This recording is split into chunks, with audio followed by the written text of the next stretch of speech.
اور علی پہرا ہی دے رہے تھے کسی کے باغ کہ عباس آ گئے، 9 سال کی عمر تھی، اور کہنے لگے بابا اب آپ گھر جائیے، آپ کی جگہ میں پہرا دوں گا، میں پہرا دوں گا۔ کہا عباس پہرا تو دینا، لیکن ایک بات تمہیں سمجھائے دیتے ہیں، اس پہرے میں کوئی باغ کے اندر نہ جانے پائے۔ کہا بابا ایسا ہی ہوگا۔ اور کہا اگر کوئی زبردستی جانا چاہے باغ کے اندر تو اس سے کہنا تلوار نکالے، جنگ کرے، اگر وہ جیت جائے تم سے تو باغ میں چلا جائے، اگر تمہیں زیر کر لے۔ کہا بابا ایسا ہی ہوگا۔ عباس علی کے انداز سے 9 سال کی عمر میں پہرا دینے لگے باغ کا۔ کچھ دیر نہ گزری تھی کہ ایک سوار ہاتھ میں تلوار لیے اور منہ پہ نقاب ڈالے آ گیا، اور وہ سیدھا باغ کے دروازے کی طرف چلا۔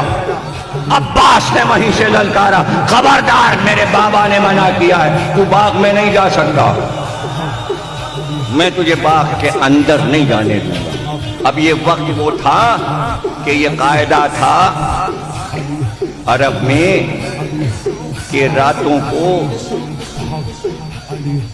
جو سپاہی پیشہ لوگ تھے جو صبح کو لشکر میں جاتے تھے، ان کی بیویاں آٹا لے کر تنور پہ جاتی تھیں روٹیاں لگوانے، اور آدھی رات کو تنور روشن ہو جاتے تھے، روٹیاں لگوا کے تنور سے آتی تھیں، اس کو کھانا کھلا کے رخصت کر دیتی تھی صبح کو۔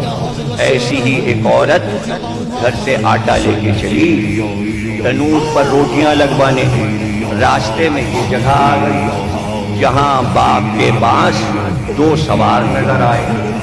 اس عورت نے یہ دیکھا کہ ایک سوار دروازے کے پاس باغ کے جا رہا ہے، دوسرا کہتا ہے اندر جانے کی شرط یہ ہے کہ تلوار نکال، مجھے زیر کر لے تو باغ میں چلا جا۔ فوراً اس نے اپنی تلوار بلند کی، عباس نے بھی اپنی تلوار اٹھائی، اور پھر تلوار چلنا شروع ہوئی۔ اس نے وار کیا، عباس نے وار کیا، اس نے وار کیا، عباس نے وار کیا، نہ وہ عباس کے وار کو زیر کر پا رہا، نہ عباس اس کے وار کو، برابر سے تلوار کے گھوڑے کے سموں سے چنگاریاں نکلنے لگی، اور تلواروں کے وار سے آوازیں نکلنے لگی، لوہے سے لوہا ٹکرا رہا تھا۔ یہ بھول گئی کہ میں کس کام سے جا رہی تھی، یہ غور سے لڑائی کو دیکھنے لگی، کاہے تو اس نے کبھی ایسی لڑائی دیکھی تھی، یہاں تک کہ صبح نمودار ہونے والی ہوئی۔